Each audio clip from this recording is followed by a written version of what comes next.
Assalomu alaykum. Bugun sizlar bilan оборотка bo'yicha praktika qilamiz. O'tgan darslarimda оборотка qanaqa ishlanishi, qanday shakllanishi haqida ma'lumot berganman. Bugun bizni sizlar bilan eng katta оборотка, balans va provodkalarni amalga oshiramiz. Bu vazifani juda ham ko'plab buxgalterlar bajarishga qiynalishgan. Chunki ular mohiyat jihatdan provodkani hali yaxshi bilishmaganligi uchun. Lekin biz sizlar bilan ketma-ketlikda balans, provodka, оборотка qilib o'rganib kelyapmiz. Hozir men sizlarga bu обороткani va balansni qanaqa shakllantirish kerakligi haqida yaxshi ma'lumotlarni o'rgataman. Lekin buni oxirigacha ishlab bermayman. 2-3 ta variantlarini ko'rsatib, qolganini sizga vazifa qilib beraman. O'shaning uchun diqqat bilan ko'ring. Mana bizada balans ko'rsatilgan. Bu balansimiz yilni boshiga ko'rsatkichlar turibdi. Bunga hech qanaqasiga tegmaymiz. Ikkinchisi mana bu yoq tomonda biz bu balansni ishlaymiz.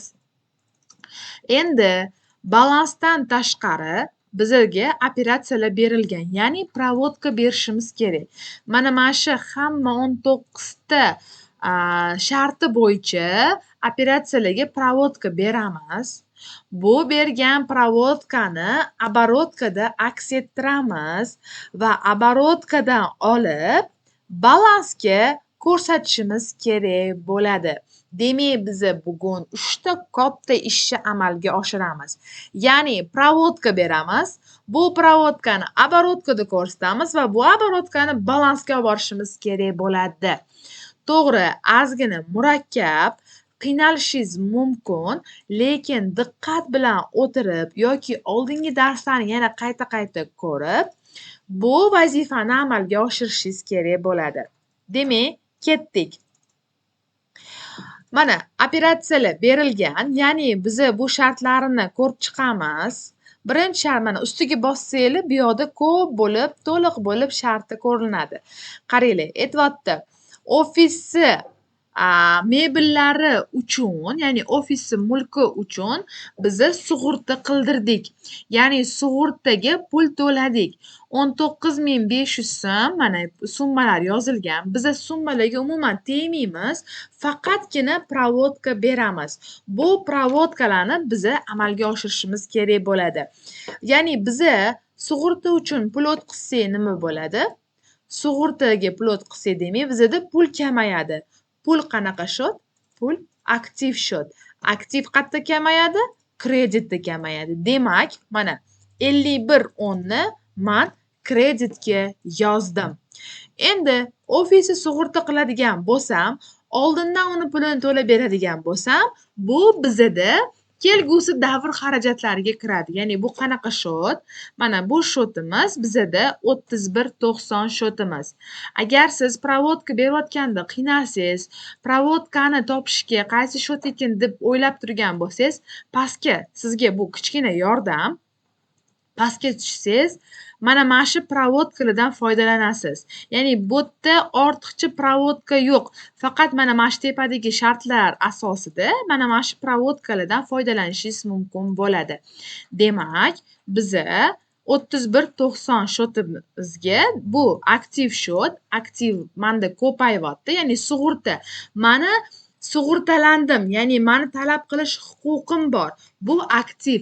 Aktiv ko'paysa men buni debitga yozaman. 31.90 bizda aktiv shot.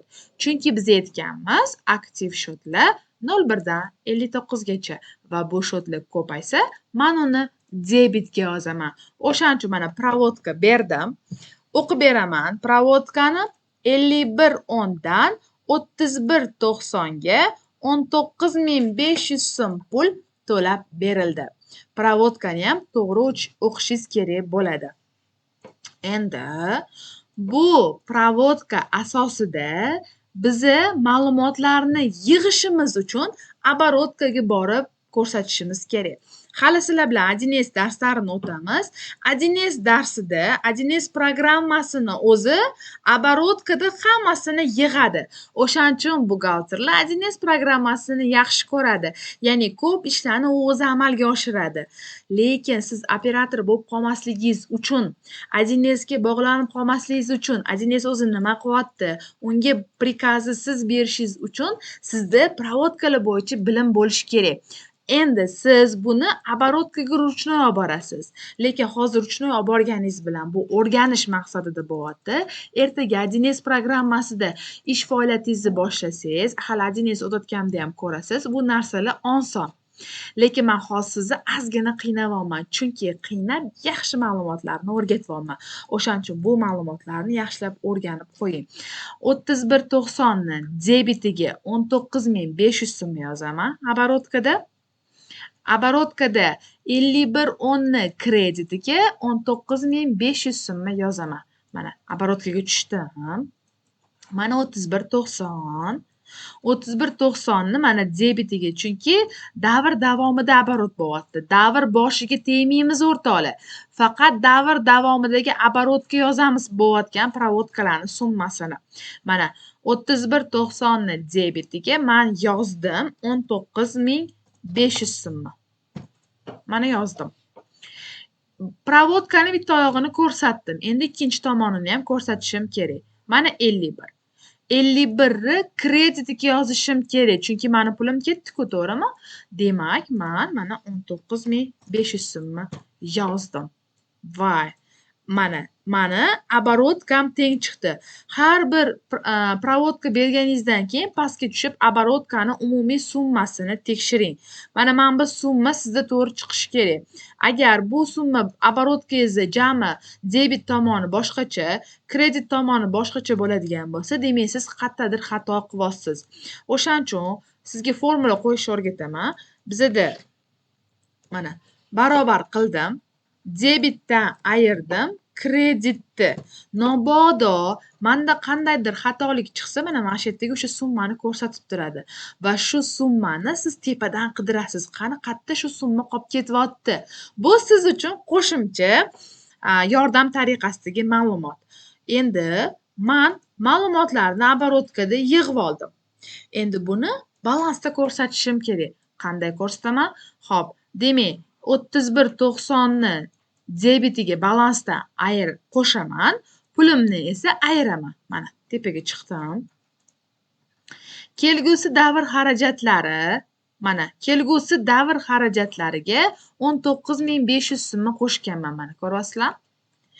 Endi pul mablag'laridan mana 19.500 so'mni ayirdim. Ya'ni oldiga barobar qo'yib olib 19.500 so'mni ayirdim. Demak, men balansni mukammal qilib ketyapman. Nima qilyapman? 3 ta vazifa: provodka, оборотка va balans. Endi ikkinchisini yana tushuntirib o'taman, keyingisini o'zingiz qilasiz.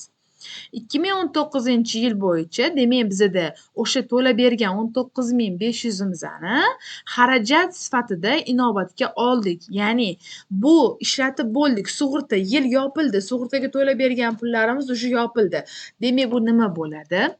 Mani aktivim kamayadi, ya'ni foydalanish huquqim kamaydi. Demak, 31.90 aktiv, uni kamaytirmoqchi bo'lsam, kreditga yozaman. Mana kreditga yozdim. Xarajat davomma ofisi mulki bo'lganligi uchun 94.20 ga bordim.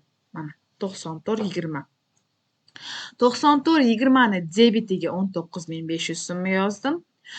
31.90 ni kreditiga 19.500 so'mni yozdim. Mana обороткам 19.500 so'm bo'lib turibdi. Endi bularni kiritaman. Mana 31 ni kreditiga 19.500 so'm. Pastga tushdim. Mana 94 manda. 94.20. 94 debit tomoniga 19.500 so'm. Mana yozdim. Ko'rdinglarmi? Itogi yana o'zgardi. Demak, 39 million bo'ldi. Endi men buni bu yerda ham ko'rsatamiz. Ya'ni bizda 31.90 kelgusi davr xarajatlari mana oldiga qo'ydim, kamaydi. -19.500 so'm. Qarang, ikki xil bo'lib qoldi balansim. Balansim aktivlarim boshqa summa, passivlarim boshqa summa. Nimaga? Chunki men provodkani bitta tomonini ko'rsatdim. Ikkinchi tomonini endi ko'rsataman. Demak, menda ikkinchi tomoni nima edi? Xarajat edi. Xarajat bizada finrez. Finrezni mana men bizga yozaman. 19.500 so'm. Mana, ko'rdinglarmi? Bo'tam o'zgardi. Demak, aktivlar va passivlar teng chiqdi. Sizga vazifa tariqasida shuni beramanki, mana siz provodka berasiz. Bu provodkani обороткада ko'rsatasiz va bu обороткаdan balansga olib borasiz. O'shanda siz professional, mukammal buxgalter bo'lib yetishasiz.